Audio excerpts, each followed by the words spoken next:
Briefly, I hope that in section 2 you realize that most people will actually fall into the effective range.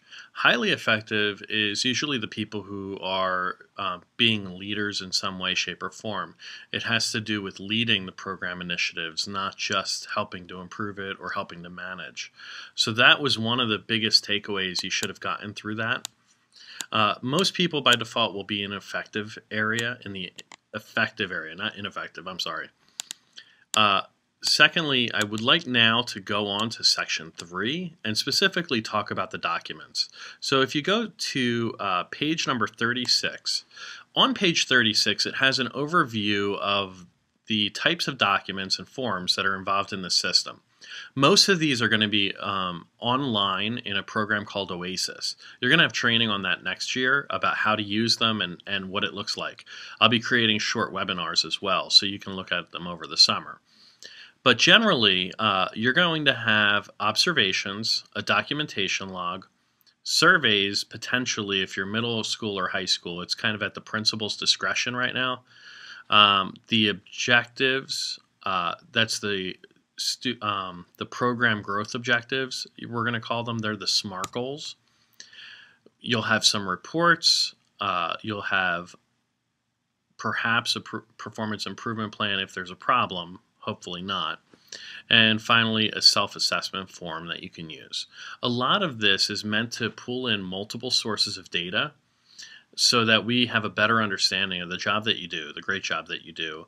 And at the end of the year, instead of saying based on one observation that we walked into at one point in the year, we have a lot of data that we can say, no, this is a highly effective teacher, or no, this is an effective teacher based on all of these pieces of data.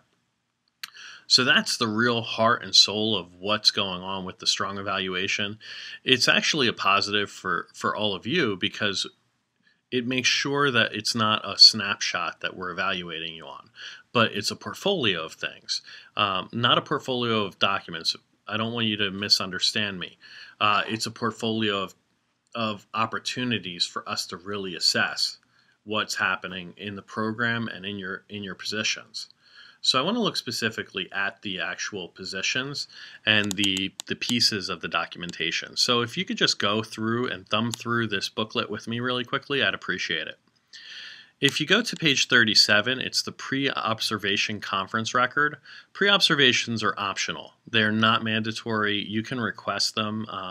You get up to 1 and then 2 additional observations. They're very short if you're a tenured person. They're longer if you're non-tenured. Okay, so then observation 1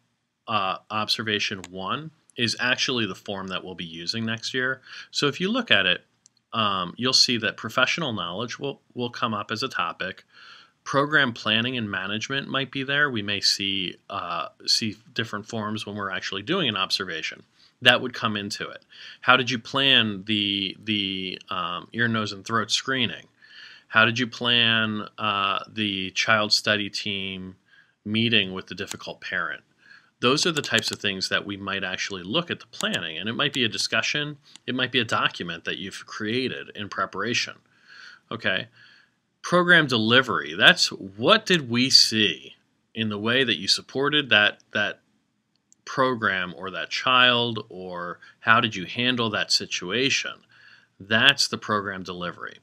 The assessment is whether or not it was effective.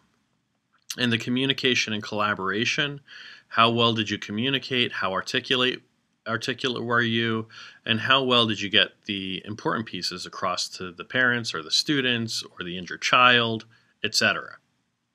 Now, if you go to professionalism, that's an important one. It makes sure that this is, in my opinion, is one of the most important areas because that's where a lot of the federal and state requirements come in. That's the paperwork. That's the tracking of the students, diligence. That's where all of those things are rolled in. And finally, the learner program progress. That's not something we'll probably observe in an observation. It's probably something that we're going to get from creating goals and then measuring those goals as a department, which you're going to have some time